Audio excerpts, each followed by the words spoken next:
Good morning, everyone. Good evening, good afternoon, wherever you are, and welcome to this week's Weekly Energy Boost. My name is Elisheva, and I am here this beautiful Monday morning with David. Hello.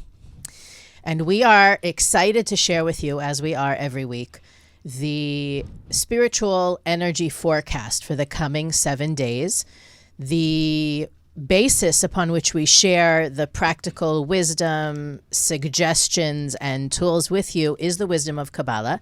I have to say that most of it is from the Zohar, but what we also try to do is to look at what's going on in the world, keep our fingers on the pulse of the thought leaders and what's really emerging as far as modern society, and bring a combination of that relevance and that practicality to you every week.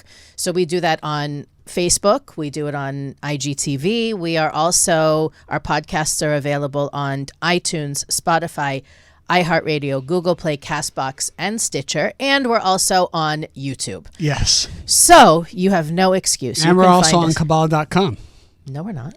We're not? No, we are not. Oh, I thought we were. That's the one place you can't find us. Yes, the only site we own is the one place we haven't gotten up yet. Yeah. So we're here this week to share with you that I think it's important to sort of pre-frame what's going on this week energetically before we get into this week's wisdom.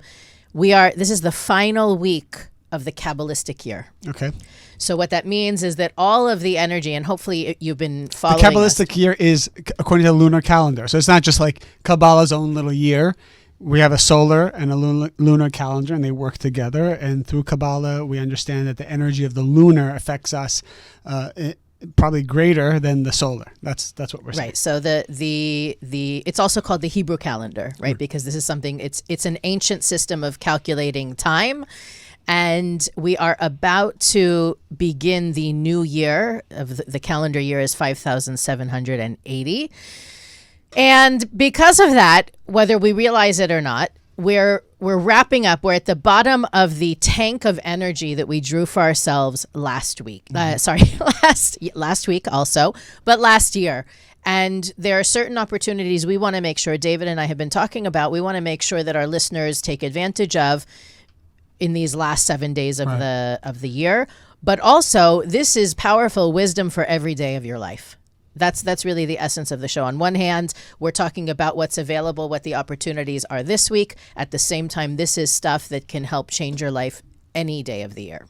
Right. So we're going to be focusing on some of the topics like forgiveness, because we have these 7 final days left to release ourselves of the load we've been carrying. The idea is that if we have anger or hatred or blame towards anyone in our lives, could be people that we've moved on from, but somewhere deep down on a cellular level, we're still kind of latched onto them. We do not want to drag them into the new year, into the new destiny with us, because they're going to crowd our movie and they're going to be draining our energy. Right. And if this is the first weekly energy boost that you're listening to, hit the pause button and go to our September 2nd show, which is when we introduced the unique opportunity of the month of Virgo, which is what we're wrapping up this week. Yeah. We talked about forgiving ourselves, and this is now that we're wrapping up the month, we can talk about forgiving others, because that's the essence of this month of Virgo, is not only accountability, but also releasing the negativity, the garbage, the blockages that we may have accumulated from different situations that took place over the past year. And please share your comments in the post, so we know we have our finger on the pulse, and we know what you want to have us discuss and what you're going through and questions that you have. We don't take live questions by phone anymore, but we do watch them constantly in our feed and we address them.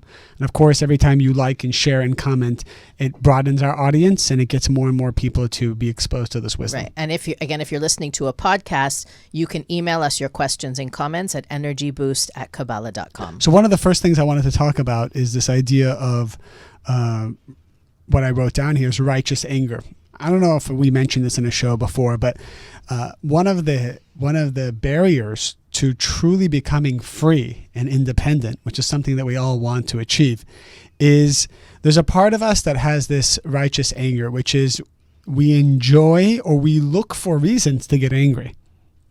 It is a type of addiction, the same way that a person might enjoy some other form of instant gratification that serves them no real good purpose for their future and truly just destroys them in some way. If it's poor eating habits, if it's spending intimate energy with people that only hurts their their current relationship or their future chances of being with somebody good. If it's just complaining, the little things that we do that bring us instant energy that disturb our future. This is what we're talking about. And righteous anger is the type of thing that, and each person needs to kind of look at if this is something that they're exposed to, if this is something that is them. Do you look for reasons to be upset? And no one's going to admit that. But right, this is news to me. I'm excited. No one's going to say, yeah, I look for reasons to get upset. But if you really think about it, some of us get really charged, and it brings us a sense of purpose, and it validates our life when somebody does something to hurt us, and now we have a mission, or we have something to be upset about. So and if you like that description, I actually was able to identify someone I know. Mm-hmm. Now I know how to diagnose them. They have righteous anger, but they are constantly telling everybody around them what's wrong and what needs to be improved. Mm-hmm. But it's not actually related to anything they're involved in or doing or responsible for. I don't think we have carpets anymore in our homes to vacuum, but do you remember when you would vacuum and when you didn't hear the crunchy sound? I remember. We have carpet. You still have carpet? Yes. When you would vacuum and you didn't hear the crunchy sound, you were disappointed. People like when there's garbage so they can hear the crunchy sound and they can feel productive. So sometimes we like when people do things to hurt us or create problems so we have something that we can be entertained by and fight against and maybe write a post that charges us up. I remember seeing a social media post where somebody asked a question like, I don't know, it was a really controversial question. Like, do you think that, one of these, like something that mixed abortion, religion, and Trump all together in one.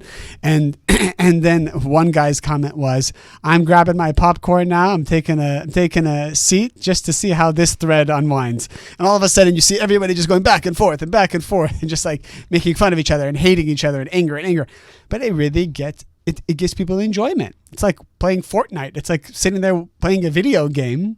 It gives these people a purpose. What does this have to do with forgiving others? Okay, good question. Bringing you back to the purpose. Yeah, bringing you back to the purpose. One of the reasons why people don't forgive or they don't let go is because if they did, they'd be bored. If they literally were willing to let go of the person that they've changed themselves to, this person hurt you, betrayed you, took something from you, insulted you, turned your life upside down. If you actually let them go and let them go on with their life and then focused on your life to become a happier, better person, you might actually be bored. You might actually not have someone to hate, which is what we're saying, something that is very stimulating. Having anger and hatred brings adrenaline. It brings some form of endorphic, activity. And when we don't have it, we don't hear that crunchy sound in the vacuum. We feel that we will just be alone with ourselves. Can I spin a different angle on Sure. exactly what you're saying? By the way, just want to check the microphone. Can people hear me? Yeah, because I can't hear myself as much in the headset. I just want to make sure that other people can hear me. Okay, great. Thank you. So, I did. You get what I'm saying? I get what you're saying, but I'm thinking, I know people in that situation. I've obviously met many people. In which situation? That they have this story of something that someone did to them that changed their life forever, Okay. that destroyed their life, that made them lose their career, whatever it is, the divorce, the getting fired, whatever it is. I'm not sure they hold on to it because they're bored. The people that I'm thinking of, it might be because without that story, what do they got? We have these stories that we tell ourselves that define us. And I read an amazing book about child development, brain development. Yeah. that talked about how what let's say, for example, you fall off your bike. I may have used this example before. I just think it's so profound. Please. You fall off your bike, you skin your knee, it's painful, you have a boo-boo, and then you have a scar. Therefore, the bike is the enemy. Mm-hmm. You may even think that playing outside is the enemy. Mm-hmm. And according to this book, these neurologists, psychologists, that every time the child goes back and remembers falling off the bike becomes more evil. Mm-hmm, mm-hmm. The blood spilled even further. Mm. The pain was unbearable. Like, every time you recall the memory, it's never the actual event itself. The event grows fangs. The event, the lighting darkens. The music intensifies.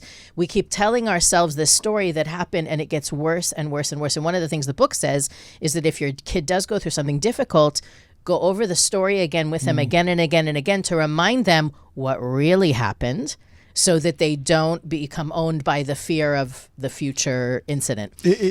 Go ahead. No, so I'm saying I read that and I thought about these people in my life that really, like, they are the single mom who struggled and made themselves a billionaire, mm-hmm. right? But what's the need for the single mom, mm-hmm. Title? Or, I came from nothing and look what the came from nothing.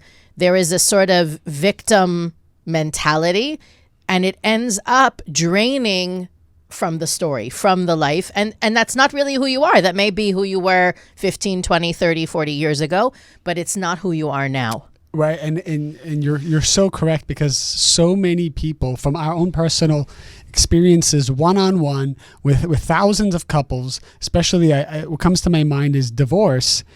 How many times did I have one of the divorced couples, whether it was the man, the woman, the partner, whatever, would come to me and say, you know what, my child is coming home with all this nonsense in his mind because the Disneyland dad, as you say, is putting all this garbage in his mind.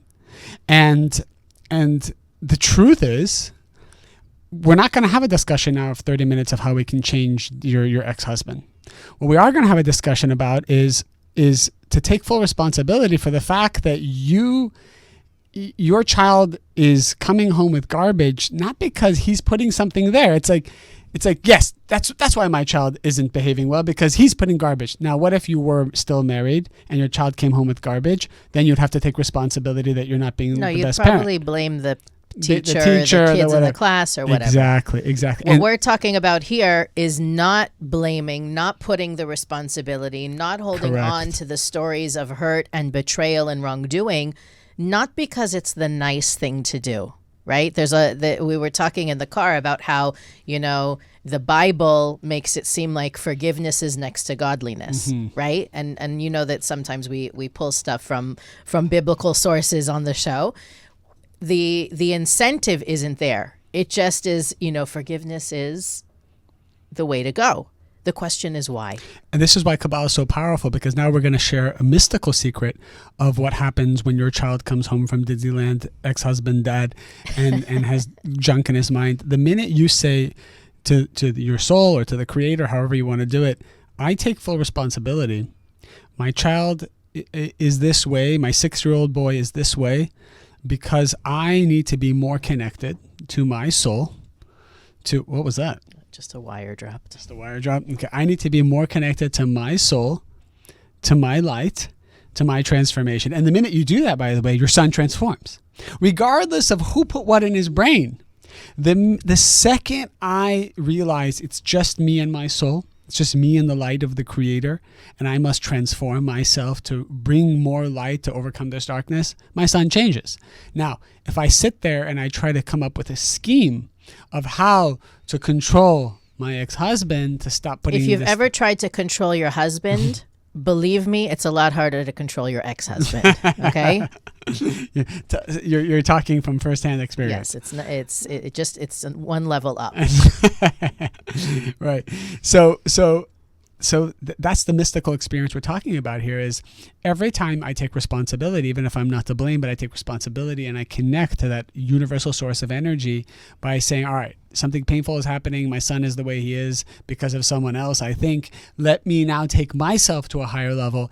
Immediately, that's when your son's destiny changes. Now, that doesn't mean you don't need to have a conversation with your ex, but the conversation with the ex can't come first. It must come after you take responsibility and realize it is in your power to bring light to this darkness. I want to rewind a little bit. And again, bearing in mind that a lot of our listeners are new, every week we have more and more people tapping in and connecting to what we're sharing. So this concept that we're talking about today is based on a really elemental Kabbalistic concept that we teach in the Kabbalah 1 course. So if you haven't taken the Kabbalah 1 course, again, pause the the stream, go to Kabbalah1.com. That is where you will find David, looking super slick and handsome, sharing, I think it's something like 40 hours of the most powerful wisdom you can imagine. And one of those chapters is about this idea that everything that happens in our life is tailor-made for us to achieve our soul's purpose. Right. We use the metaphor of a movie, that our if you imagine your life is like a movie and you're the main character in the movie, the script is completely moment to moment perfect to get you to be the hero, for you to triumph over your shortcomings, over every obstacle in your way. And the people in your movie are simply actors who are hired like you to elicit that growth, that transformation, that greatness. Now, the creator, God, the light, spirit, universe, call it what you want, is then the producer. The producer is the one who's responsible for making sure that the right scenery is in place, that the scene takes place at the right time and location, that the right actors are hired and on the set at the right time for the plot to go in the right direction.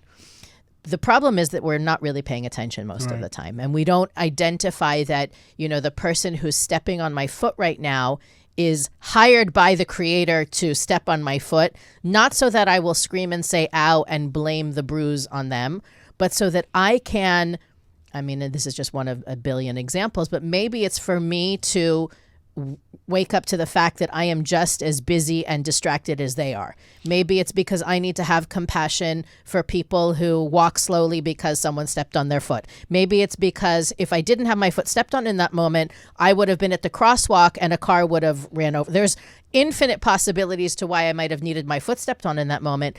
The human tendency is to be upset about getting my foot stepped on, rather than focusing on why is this in my movie? How can I grow from this? And we're tying this all into forgiveness. And what Elisheva is saying is, you got to start with, how do you want to live your life? Let's go back to the source of also a Kabbalah 1 concept. How do you want to live your life? Because once you make this one choice that we're about to give you two options for, once you make this choice, everything that happens after that will fall into place. Because a lot of Kabbalah students say, I keep getting reactive. I keep getting upset. I know I shouldn't, but it keeps happening. I keep feeling these emotions and these fears, and I don't want to. The reason why the same stuff keeps coming up is because we haven't made a decision from the seed level what kind of life I want to live. So there's really you can put out fires, you can be a firefighter, or you can prevent forest fires. Yes, that's We're here to teach you how to prevent forest fires. Right. So Smokey the David the bear. Go for it. So all right, what are the two options? And everyone falls into one of these two options. Number one is, you either decide to live your life by the fair model or the happiness model. Okay, the fair model you should trademark that, by the way. Yes, I just came up with it, actually. I know where you're going with it, and it's good. It's powerful. Fair model that's not fair. Right, so everything is about equality, justice.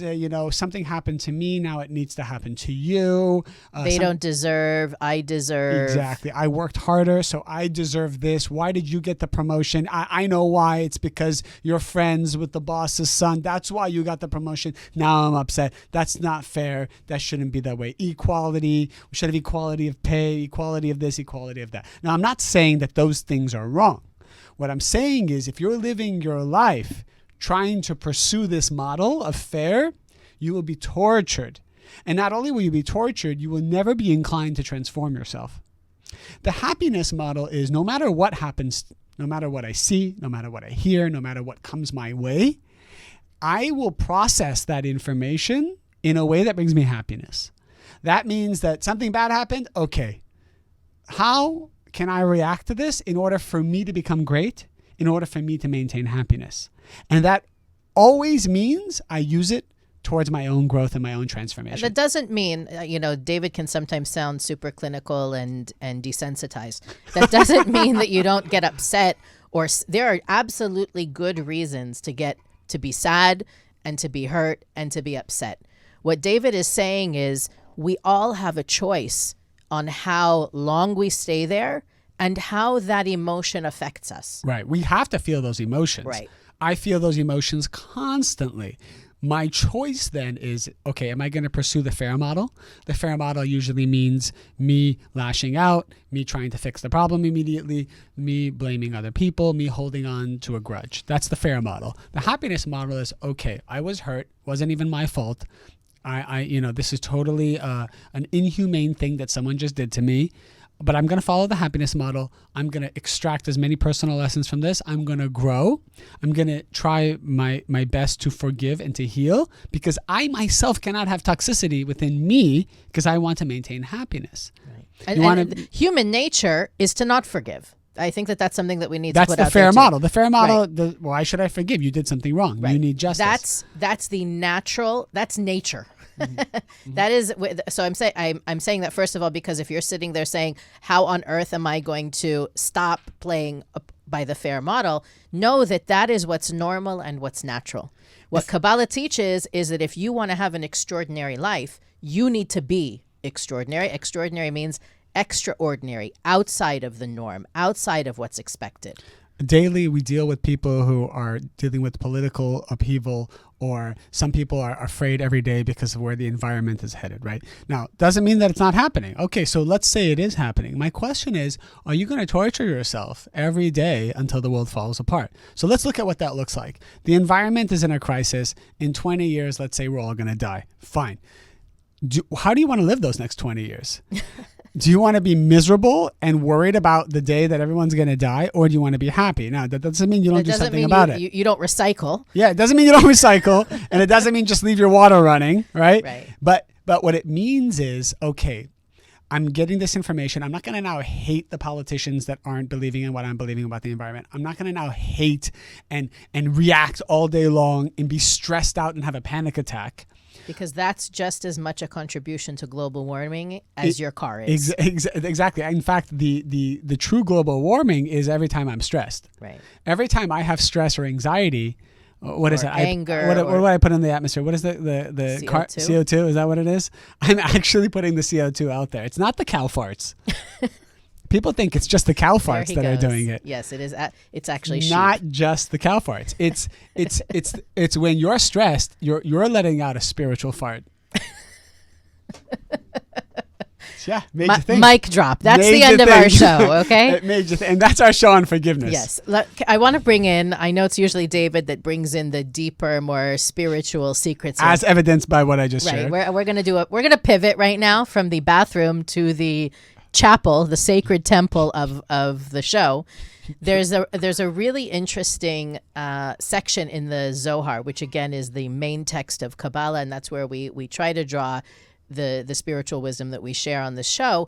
There's a story about how these elevated sages and righteous souls are walking in the forest somewhere, and they come across a guy that has miracle after miracle happen to him. He goes to take a nap, and he gets up, and basically the ledge that he was sitting on just plummets 2,000 feet. Then he goes and sits somewhere else. He falls asleep again, and a snake or something is about to kill him, and another snake comes in. There's all these stories, crazy miracles that are happening to this guy, and the sages, they're like, we have to find out what his secret is. So what's his secret sauce for all these miracles? Right, that he literally, and he's not even aware of them, right? They're happening while he's sleeping. And I think that's part of the lesson for us, is that so many of the miracles that happen to us when our eyes are not open, when we're not looking at what's really going on. And that doesn't mean while we're asleep. It just means a level of consciousness. They go to him and they say, of course, in very eloquent terms, I'm gonna 2019 it. We have to know what's your secret. The miracle after miracle, just your life is being saved left and right. What do you do? What's your secret sauce? And he says, before I go to sleep at night, I forgive everybody who I know has wronged me and everybody I don't know has wronged me. Like he releases what he knows has been done against him, and he releases anything that has not come into his awareness. Now, why is that so powerful? First of all, anytime we want to create a miracle, we've got to do something that's against our nature.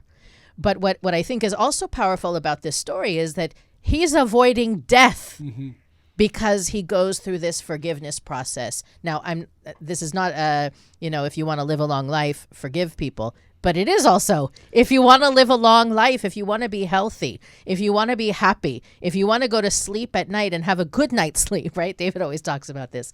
Let it go. The what is it? Anger is like drinking the poison and waiting for the other person to die. That the idea that our thoughts and our emotions are a choice. This is really what I think is so powerful about forgiveness. You get to decide how the story ends. And people like the deep secrets that Kabbalah shares. So when a person forgives, translation is they release. You release the person who's tethered to you. That's important because every single person who's tethered to you is dragging you down and stealing your nutrients. Right? When you have a parasite inside your body, every nutrient you put in your body, 20% of it goes to the parasite. So even though you're taking in a certain amount of vitamins, can you imagine 20% of them are not being absorbed? They're being taken by these parasites. So how many people do we still have tethered to us that we're upset with? Every time you're hurt or upset with someone and you're still upset with them, they are kind of like you have an umbilical cord, right? You shared this with me a couple months ago from that book that, when you're angry at somebody or you're blaming them, it's actually a level of intimacy. Like you're maintaining you may have an ex. I was going there next. I'm not there yet. I was okay. going to go there next. I still have a couple more funny analogies. Now, if you think of like someone who's pregnant, right? A woman who becomes pregnant, what's the main thing they say? I heard this, that when a woman becomes pregnant, she has to be careful that her teeth start to decay. Is that right? I mean, there's some issue that happens with the teeth. No, gum care is very important. Gum care, but also it can be a higher level of cavity, I think. I didn't know that. All right, well, something happens, and the reason is because these babies now, or this baby. Oh, I know what you're saying. Is absorbing all the nutrients. That the fetus, the embryo, the baby will take what it needs and deplete the mother. Exactly. That's why nutritional supplements are important, not for the baby. The baby will get what it needs. Exactly. You as the host. Because the baby is connected now to the mother and sucking its nutrients. It's not a bad thing. Now imagine you have like 97 embryos sucking. From your history. Sucking your nutrients. If you really think about that, you have 97 people you're upset with, or maybe you're upset with, you don't think about them anymore. But they're still, by the way, for all the right reasons. Maybe they are terrible people, and maybe you were wronged, and maybe you didn't see it coming, and there are absolutely justifiable things that have happened that you should be angry about. Cut the cord. Can we put an image of cutting the scissors? When the doctor gave me the scissors, he said, "Do you want to cut this umbilical cord?" I said, "Yes," for both of my children. Cut the cord. You put up a photo, cut the cord. 97 people you're upset with. David wants a visual for 97 people you're upset with, and all those cows. Just cut the cord. Let it go, because they're sucking your nutrients. Now, we said, how do you forgive? Because everyone loves, okay, great. How? Meditation. Every time you choose the happiness model, immediately it cuts all the cords. Because the happiness model it's just about me and the Creator. It's just about me and my soul. By the way, I want to interrupt just because David is a little bit oversimplifying it. Yes, immediately it cuts the cords. That behavior may continue to chase you. What do I mean that behavior? The blaming, the anger, the hurt, the betrayal. This is a practice, right? Kabbalah is a spiritual practice. It teaches us, what we're doing is we're retraining our brain and our emotional system and even our body. The moment that hurt story comes back in, you know what? It's okay. It's okay. Imagine somebody every day says something bad about you. Okay. Now, every day something is said, I want to learn from what they're saying. Try to separate your ego from your soul and let the ego take the hits, but not the soul. The soul is immortal, so don't worry about the soul. The ego takes the hit. So every day someone's saying something not nice, take the message and grow from it. Elevate. It's very good to get such kind of negative feedback all the time. Don't take it personally. Every time you take something personally, you're in the fair model. You're not in the happiness model. The happiness model is it's about me and my perfection, and all criticism, all pain, all negativity is to allow me to grow. I cannot take this as a personal attack. You know what else? For those of you that are on a spiritual path and consider yourselves, ahead of the game in terms of what we're talking about, I remember hearing this concept of forgiveness and going through, especially in this month of Virgo, letting the past go, both for things that I've done and things that were done to me. One of the teachings I remember really striking a chord with me is that if you are blaming someone, if you are blaming a human, an individual in your movie that has done something or not done something to you, you're basically saying God was on a coffee break and allowed this issue to take place that wasn't supposed to happen, right? Holding on to that blame and that hurt is basically, again, with the fair model belief system, this wasn't supposed to happen. God overlooked this hour and this day when it happened, and now the whole system is functioning again, but I can't let it go because this was a mistake. This was an error in the cosmic system, and I can't let it go. And that, you may be trying to live a spiritual life in many other ways, but holding on to that story, that situation, is basically denial of the Creator's existence. And why, and you brought this up, why do people hold on? Because it is a form of twisted intimacy. It's kind of like, how do you say the bondage? What is the bondage from it? The something syndrome. No, not syndrome. It's a type of sexual bondage. What is that called? What's the... We got 4 S&M? people. Yes, there we go. I'm embarrassed that I knew what it was. How do you not know what that is? It slipped my mind. Okay, but continue. I'm happy it was at the forefront of yours. Let's not stay here. It's a form of abusive intimacy, right? And every time we hold that grudge, it's a way for us to stay intimate with the person. So the ex-husband, because obviously you had a lot of great memories and great times, and we don't want to really let go. So as long as I can hate him or her, I'm still intimate with them. It's a form of twisted intimacy. And the people who actually take actions to hurt other people, violence, and we just learned about this from a TED Talk, people who take violence or speak bad about someone to somebody else, that form of violence is also a form of intimacy. Every time you try to hurt someone, it's because you're deep down trying to stay close to them. Instead of realizing how great life can be to be independent and to let go. That your energy, I think it's also the same for people who are like drama addicts. Mm-hmm. Your energy, any energy that you're going to get from a person or from the past or from a story that happened is going to be like sugar or cocaine. Yeah. You're going to get a rush for a moment, and then the crash leaves you lower than you were before. So you need another high and another high and another high. The idea is to not get that energy from, especially, you think about, do you want to get energy from your ex? No, you hate him or her or whatever. We could talk about that for probably 2 other shows. But the idea is that you think, do I really want energy from that person? I do not. I want a new person in my life, or I want, my current relationship to thrive and to have longevity. But every time you talk about the ex, or you let the ex do something to you, you're getting that rock candy from your ex. What if you're in a loving relationship and the other person is disappointing you? It can be a long-term relationship. The other person is disappointing you, and you kind of every day you wake up and say, I married you, I committed myself to you, and I'm being really disappointed right now. And you're choosing to have a toxic relationship and a toxic view of your partner. And what that is doing is it's draining you. You got to hit the reset button and start anew. Right? If you just went to prison and came back 3 months later and you met this, and this person was still waiting for you, you would have a whole new view of who they were. You were going to forget about all the annoying things they did, and you have to reestablish that view. So part of forgiveness every day is to hit the reset button on the relationships in our lives and stop viewing the people in our lives that are close to us based on what they did yesterday, last week, or last month, so on and so forth. This is why Aquarius have happiness, by the way. And I just realized this. The power of the Aquarius doesn't take anything personally, because the Aquarius has the built-in happiness model, because the Aquarius says, hey, it's between me and God. What about, who cares about, all right, so this one said this and that one says that.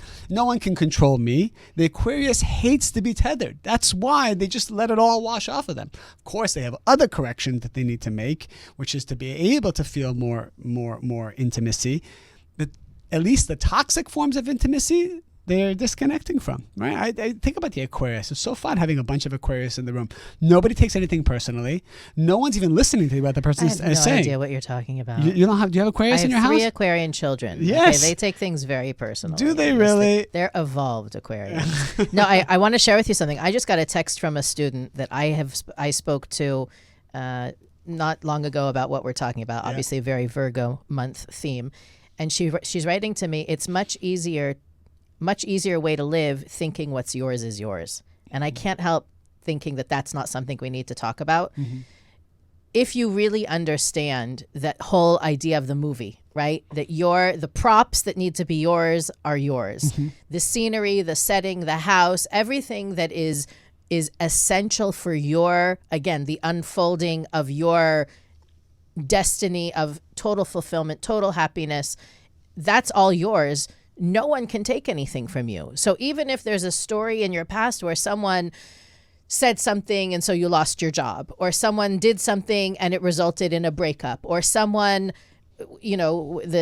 whatever. I mean, there's the whole spectrum of, someone hurt my feelings to, God forbid, death and destruction. What's yours is yours. So right. You can't fight over a client with somebody because it's already either yours or theirs. That's right. You can't fight over the husband. There is no tug of war because they're either yours or hers. It's not a coin toss. That's right. The universe doesn't do coin tosses. And the reason why we need to feel that the coin toss is happening, because you have to feel it. It's not enough for Elisheva just to say it and then we all go, oh, right, you know what? I'm going to start thinking that way. We need to feel the opposite. We need to feel the fear. That's the free will of the spiritual work, to feel fear and to say this fear is not real. I'm not going to react to the fear. And then at that moment, you correct your soul. This is what we were talking about, that she actually wasn't about her. It was about her partner, that, she feels like her partner's getting passed over for different opportunities. And I was like, that's not possible. It can appear that way, so that maybe, he needs to up his game. He needs to work on how he's promoting himself. There's absolutely a cosmic reason for that feeling. That's right. But it's a non-truth. It's just being orchestrated by the production department, by the set department, by casting, to make it look like he needs to do something differently in order to attract the better clients. As we start to close on our session today, what we're going to go back to the basics that we're telling people is, number one, forgiveness means you have a desire for freedom and a desire for independence, and to really realize how great that is. The feeling of being free and independent. Independent meaning, it doesn't mean living alone and being free. It means not dependent on anybody else for any kind of energy, validation, that's right, assessment, etc. And the pleasure and the joy that comes from feeling that my happiness isn't contingent upon anyone else's energy. This happiness is much greater than the small crumbs of pleasure that come from the twisted intimacy that is involved with blaming others and staying in that constant loop of what somebody did to me or what they're doing to me or how they altered my life. My life would be different if it wasn't for that person. So do you want to have freedom? Do you want to have independence? And do you realize actually how pleasurable it will be once you have that? And that means the next phase is you're choosing a new model for your life. Once you start to choose this model, everything that happens will fit in that algorithm. So you don't have to actually try to go and forgive everybody. That's not what you have to do. Got to start choosing every day how you want to look at life, the happiness model or the fair model. Let's let go of fair. There's a lot of people doing a lot of bad things. Stop trying to hold everybody accountable for it. Stop That's trying to. the universe's job. Yeah, let the creator in his infinite wisdom figure that out. By the way, you need to say what you said a couple months ago about when you call the IRS on other people. That's right. That's right. That's the biggest incentive I can think Call of. the FBI, call the IRS, say that this other person is cheating on their taxes or they're doing some kind of a scheme. You better believe that the IRS and the FBI are going to first investigate you to see who made this phone call. So, glass houses don't throw stones. Let's leave everyone's punishment to the universe to figure out. Our responsibility needs to be free. Now, once we're free, maybe part of our job is to be a policeman. Part of our job is to be a judge. Some people are judges in courts. What are they going to do? They're going to sit Lawyers. there. There's a whole beautiful system implemented that you may be a part of. But in your personal life, Yes. don't create your own judicial system. Exactly. Don't be the FBI or the IRS in your personal life. Two different worlds. If you're a cop and you need to issue a ticket because somebody was speeding, issue that ticket. But when you go home and your wife says something not nice to you, Do not write her a ticket. exactly. Don't write her a ticket. Okay. Write yourself a ticket. Exactly. Yes. Be responsible for your own judiciousness rather than the rest of the world. That is a recipe for happiness. And that is the formula this week for letting things go so that you don't come into the new year with the old garbage and cord. patterns. 7 more days. That's it. Now, on that note, for those of you who listen to the show live, we are going to do the next 4 shows on Sundays. Okay, great. So I know that doesn't affect a lot of you, but for those of you that do join us, actually it's maybe about half our listeners join us live. You'll be joining us on Sundays at 10 a.m. Pacific, 1 p.m. Eastern for the weekly energy boost. The reason for that is that for the next month, for the month of Libra, some of the most powerful days of the month are Mondays, and we want you to be well equipped for that. So again, we'll remind you every week, but we want you to join us. If you join us live, that'll be live on Sunday morning, 10 a.m. Pacific, 1 p.m. Eastern for the next 4 weeks. And we have 4 awesome shows. Next week's show I'm really excited about because we have a guest that we've been trying to get onto the show for a very long time. As always, you can find us not only on Facebook, you can find us on Instagram.